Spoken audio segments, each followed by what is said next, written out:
Tayyip. Bismillah ar-Rahman ar-Rahim. First question states, initials YR, Wiltshire, UK. What should be the distance between the Imam and the congregation? What should the distance between the Imam and the congregation be? Is it allowed to pray in the first row or close to it? The rows should not be but so far apart. Shouldn't be but so far apart. Make space for a person to walk through. Enough space for a person to make sujood without kicking or climbing or sitting on the next person, to the best of your ability. Make the rows as tight as one possibly can without making them unbearably suffocating, in which you can't perform the actual maqsood of the salah and of the jama'ah. Okay? Praying on the front row, what do you mean by the front row? With the imam himself? What exactly do you mean by that? Wallahu ta'ala alam. All right. The next question states, 2 of 2. I'm trying to get part 1 first. 2 of 2. Where's 1 of 2? Can't find the first part of your question, Akhil Kareem. طيب. Mahmoud J, assalamu alaikum, Sheikh Baby is here, alhamdulillah. Wa alaikum assalam wa rahmatullahi wa barakatuh. Congratulations. Barakallahu fil mawhubi laka. May Allah bless your newborn. May Allah Azza wa Jalla allow the baby to reach its full age. May Allah Azza wa Jalla will allow the baby to be strong, healthy, whether it's a boy or a girl. May Allah Azza wa Jalla allow you to be thankful and grateful. And we hope that the baby will be a dutiful and obedient child to you and bring you and your wife pleasure. Ameen. Congratulations. Barakallahu fikum. Tayyib.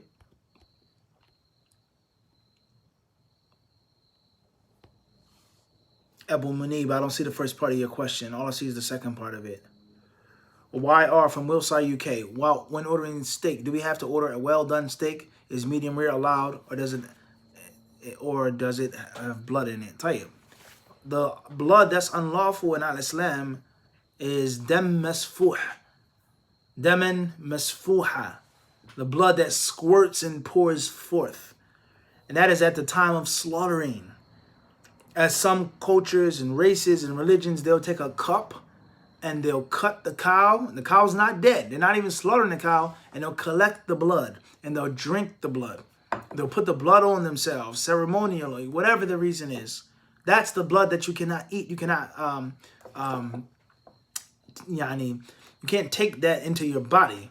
As far as blood that comes from being cooked, when you're frying it or baking it, blood is barbecued, something like this, blood that's left inside of the bone, left inside of the meat a little bit, labes.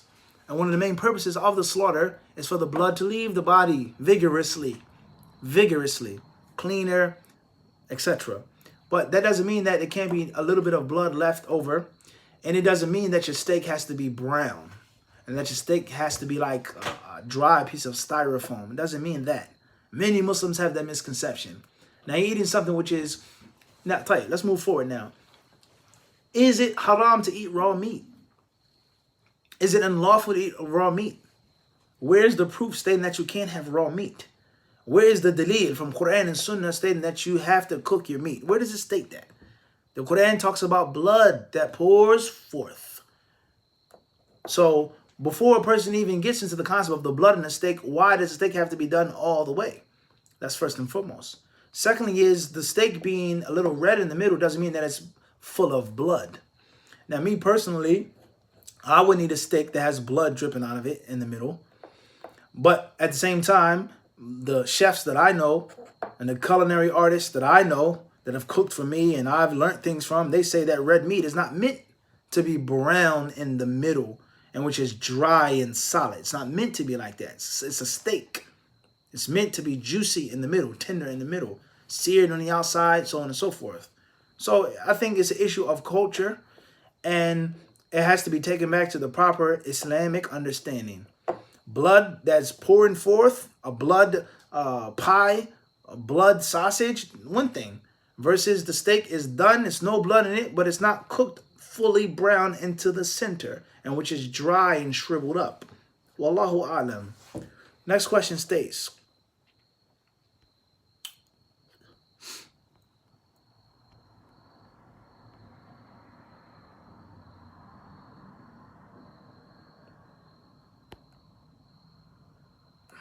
AP from Philly, PA. Can I take scholarships that are only available to people of my particular race, i.e. black people? I don't understand the question. Taking scholarships that are only for your race. What you mean, like a scholarship overseas? Or learning from someone that's only from your race? Please explain your question, inshallah ta'ala. Jazakallah khairan. MZ, Midland, UK. If someone says that someone's jilbab would scare people because of the way it fully covers and drapes like a ghost, is this mockery of the garment kufr? It's unnecessary to speak like that and to say like that, to say things like that. It could possibly fall under mockery. It's unnecessary to say that. It's very dangerous to speak like that and to talk like that. May Allah protect us. It's unfortunate, but the reality is that different people of different faiths, oftentimes, they have more courage than some Muslims. Just yesterday at the road stop, we saw a bunch of Buddhist monks in the road stop and you know, inside. Were they wearing shoes? Were they wearing socks? Were their heads covered? Their heads were shaven. They had on the orange robes, the brown robes. Do you think they cared what the people wearing skinny jeans thought about them? The men who wear skinny jeans? Do you think they cared about what the women who were wearing skin tight, see-through spandex? Do you think they cared what they thought about them? Do you think they cared about the little girls walking around with bathing suits on, little boys with swimming trunks, half naked? Do you think they cared what they thought about them or felt about them? No, they didn't. You're naked. I'm not. You have no values. You dress shamelessly. I have values. You think they were disturbed and bothered? Hasidic Jews in New York City. Do you think that they are ashamed and scared and afraid to walk down the street with their full beards and their hair twisted and their big, huge, furry hats and the white strings hanging down from their pants? And their pants are clearly above their ankles. Their shins and their shanks are out. You see their white socks gleaming, wearing black and white in 90-degree weather. Eastern Parkway, Crown Heights, or whatever you're at in Brooklyn, this part. Do you think they're afraid and scared? Do you think they care what other people think about them? They don't care. They're not worried.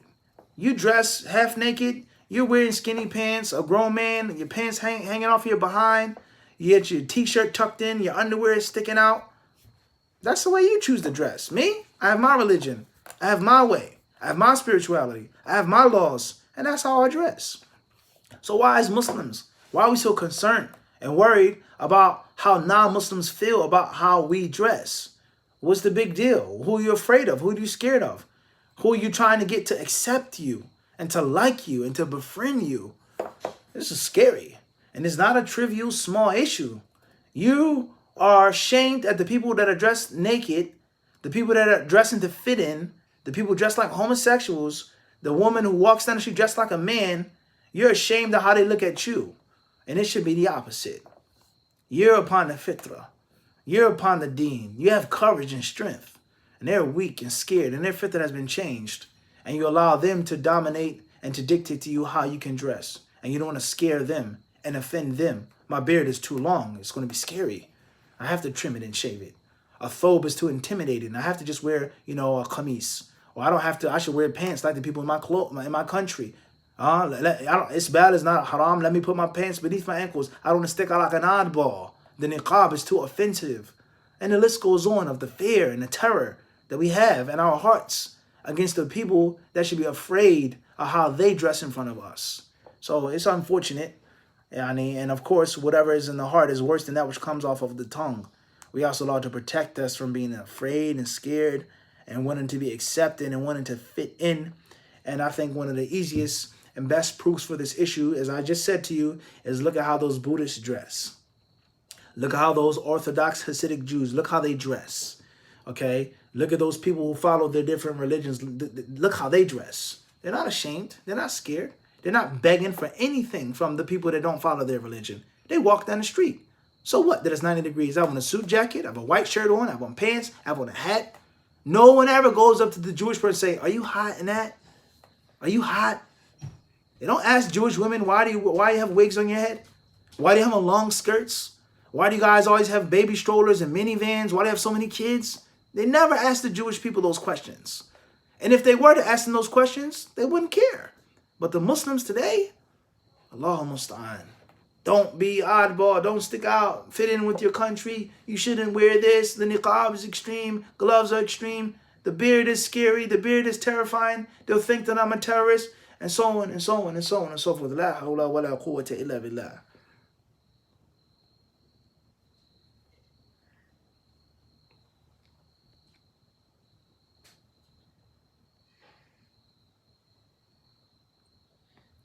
طيب.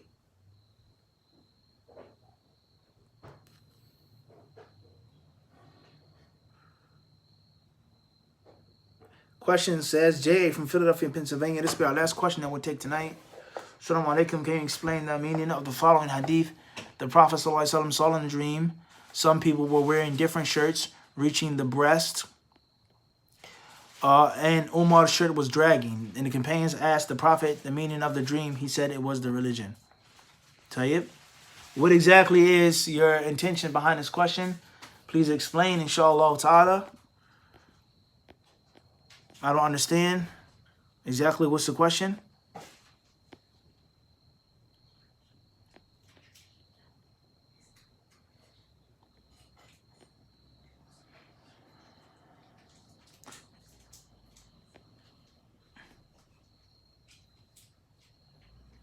All right, guys, we're going to stop here tonight. Jazakumullahu khairan.